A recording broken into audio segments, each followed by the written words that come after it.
దివ్యాంగులు దీర్ఘకాలిక వ్యాధిగ్రస్తులను కూటమి సర్కారు వదలటం లేదు. వారి పట్ల కనీసం కనికరం కూడా చూపటం లేదు. సాధ్యమైనంత మంది లబ్ధిదారుల పెన్షన్ల కోతకు పెట్టేందుకు రకరకాల ప్రయత్నాలు చేస్తోంది. తాజాగా లబ్ధిదారుల పెన్షన్లు తనిఖీ చేయాలని ఆదేశాలు జారీ చేసింది. దివ్యాంగులు మళ్లీ ఆసుపత్రులకు వెళ్లి తనిఖీలు చేసుకోవాలని ఆదేశించింది కూటమి సర్కార్ మరో భారీ కుట్రకు తెరలేపింది. పెద్ద ఎత్తున పెన్షన్లకు కోత పెట్టేందుకు పథకం రచించింది. అంగవైకల్యం, వివిధ రకాల వ్యాధులకు గురై పింఛన్లు పొందుతున్న మొత్తం 8,18,900 మంది పింఛన్దారుల అర్హత అనర్హతలను మరో విడత ప్రభుత్వ వైద్యుల ద్వారా పరిశీలన చేసేందుకు మార్గదర్శకాలను విడుదల చేసింది. వీరిలో పక్షవాతం, తీవ్ర కండరాల బలహీనత వంటి జబ్బులతో పింఛన్ పొందుతున్న 24,091 మందిని పరీక్షించాల్సిందేనని స్పష్టం చేసింది. ఇందుకోసం ఇచ్చిన మార్గదర్శకాలు అత్యంత కఠినంగా ఉన్నాయి. నిర్ణీత సమయానికి వారికి పరీక్ష జరగకపోతే పింఛను రద్దయినట్లే. పక్షవాతం, కండరాల వ్యాధులతో బాధపడుతున్న వారిని వైద్య బృందాలు ఇంటికి వెళ్లి పరీక్షించాలని ఆదేశించింది. ప్రభుత్వ వైద్యులు ఇంటికి వచ్చిన సమయంలో వీరు అందుబాటులో లేకపోతే పింఛన్ రద్దయినట్లే.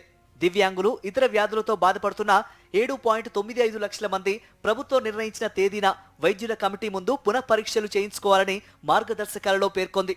వీరు నిర్ణీత తేదీన వైద్యుల బృందం ముందు హాజరు కాకపోతే పింఛన్ను నిలిపివేస్తారు. తొలి దశలో శనివారం నుంచే పక్షవాతం, తీవ్ర కండరాల బలహీనత తరహా వ్యాధులతో బాధపడుతూ పింఛన్లు తీసుకుంటున్న 24,091 మందికి ఇంటింటికి వెళ్లి అర్హత పరీక్షలు చేస్తారు. ఇందుకోసం 112 వైద్య బృందాలను నియమించారు. ప్రతి బృందంలో ఎముకల డాక్టర్, జనరల్ మెడిసిన్, లబ్ధిదారునికి ఏరియా స్థానిక పిహెచ్సి వైద్యుడు, సచివాలయ డిజిటల్ అసిస్టెంట్ ఉంటారు. 88 రోజుల పాటు తొలి దశ వైద్య పరీక్షలు నిర్వహించనున్నారు. ఆ తర్వాత మిగిలిన 7.95 లక్షల మంది దివ్యాంగులు, కుష్టు వ్యాధిగ్రస్తులు, ఇతర రోగాల కారణంగా పెన్షన్ పొందుతున్న వారికి ప్రభుత్వ ఆసుపత్రుల వద్ద కొత్తగా వైద్య పరీక్షలు చేయనున్నారు. పరీక్షల నిర్వహణకు ప్రతి జిల్లాలో ఆ జిల్లా కలెక్టర్ల నేతృత్వంలో డిఆర్డీఏ పీడీ కన్వీనర్ 11 మంది జిల్లా స్థాయి అధికారులతో కమిటీలను ప్రభుత్వం ఏర్పాటు చేసింది. ఈ జిల్లా కమిటీలు మండలాలు, మున్సిపాలిటీల వారీగా లబ్ధిదారుల వైద్య పరీక్షలకు షెడ్యూల్ రూపొందిస్తాయి. ఎంపీడీఓలు, మున్సిపల్ కమిషనర్లు వారి పరిధిలోని పింఛన్దారులకు ఏ తేదీలో పరీక్షలు చేయాలో నిర్ణయించి ఆ మేరకు గ్రామ, వార్డు సచివాలయాల సిబ్బంది ద్వారా ముందుగా లబ్ధిదారులకు నోటీసులు అందజేస్తారు.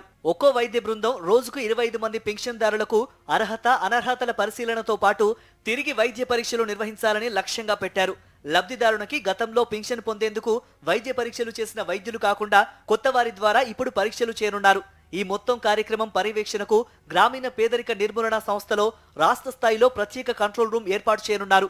వైద్య బృందాలు పరీక్షలు చేసే పింఛన్దారులపై సోషల్ ఆడిట్ నిర్వహిస్తారు.